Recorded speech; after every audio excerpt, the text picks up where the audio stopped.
In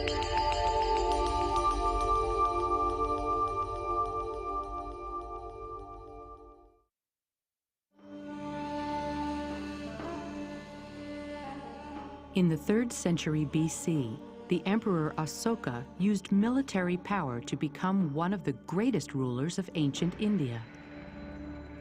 For nearly 40 years, he ruled the vast Mauryan Empire. Through war and conquest, he brought nearly all of India under a single ruler for the first time. Asoka made the capital city of Pataliputra, now known as Patna, the nucleus of his empire. Under Asoka, India prospered, art flourished, and the culture of the Mauryan Empire ushered in the first great flowering of Indian civilization. Asoka was known as a great military strategist, and his army was extremely well organized. It had a strong chain of command and even detailed written manuals to guide the soldiers. His soldiers were well paid and well trained. They spent much of their time training and preparing for battle. But Asoka had an even more formidable weapon. His army used elephants to win many victories in battle.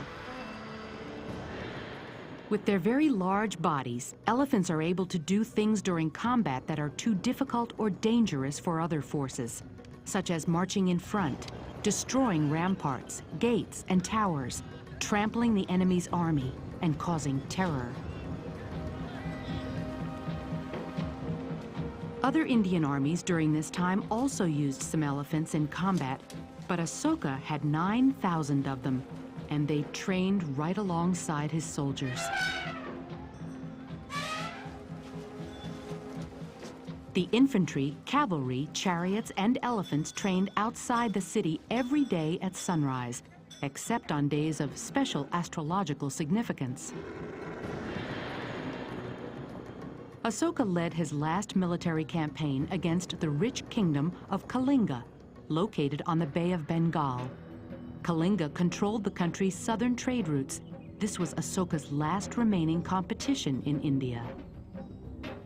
In 261 BC, Asoka set out with his army for the assault on Kalinga.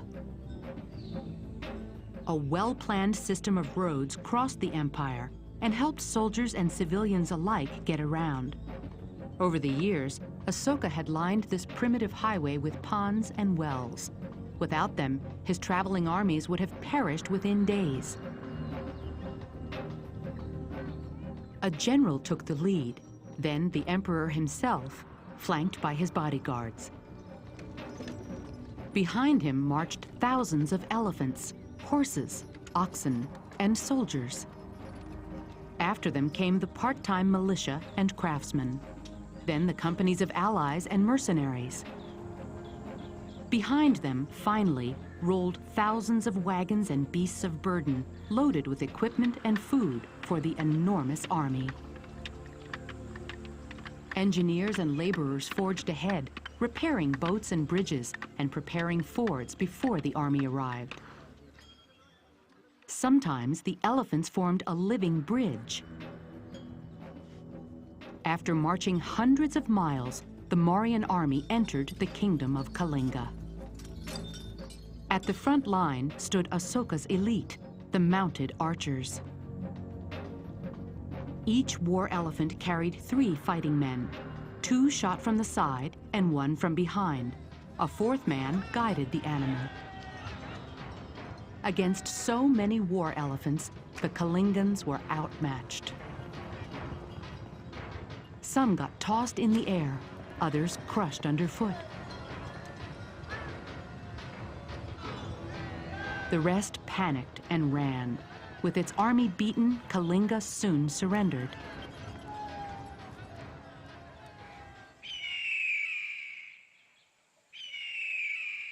After the battle, Emperor Asoka was shocked to see the suffering and carnage he had caused. Asoka was so full of remorse that he renounced the use of violence and embraced Buddhism. The religion of Buddhism had started in Asoka's homeland of Magadha. a region in the modern-day states of Bihar and Jharkhand, the Buddha himself used the Magadhi dialect of Sanskrit. Asoka had boulders and pillars across India inscribed with his pious declarations.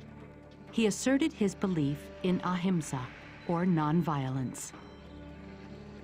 One of these inscriptions read, "The beloved of the gods, Asoka, conquered Kalinga. 150,000 people were deported, 100,000 killed, and many times that perished. The slaughter, death, and deportation of the people is extremely grievous. The beloved of the gods wishes that all beings should be unharmed, self-controlled, calm in mind, and gentle." Asoka had numerous Buddhist monasteries built and made Buddhism the state religion. And he sent Buddhist missionaries throughout India and as far away as Syria, Egypt, and Greece. Asoka also urged tolerance of all faiths, regulated the slaughter of animals, and softened the harsh laws of his predecessors.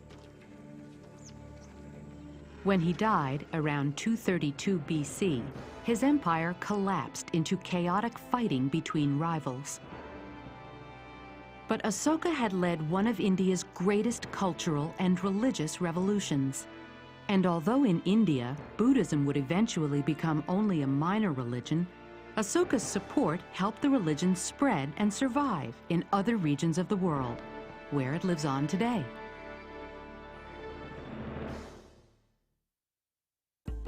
What important achievement is attributed to Asoka? A. He used elephants to conquer southern China. B.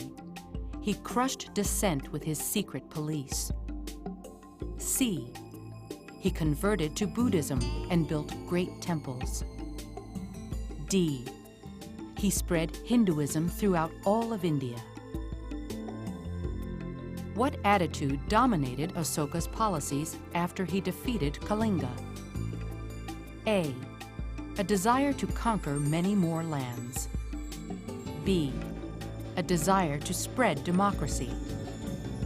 C. Withdrawal from contact with other lands. D. Belief in nonviolence. How did Asoka use superior military preparation and organization to defeat the kingdom of Kalinga?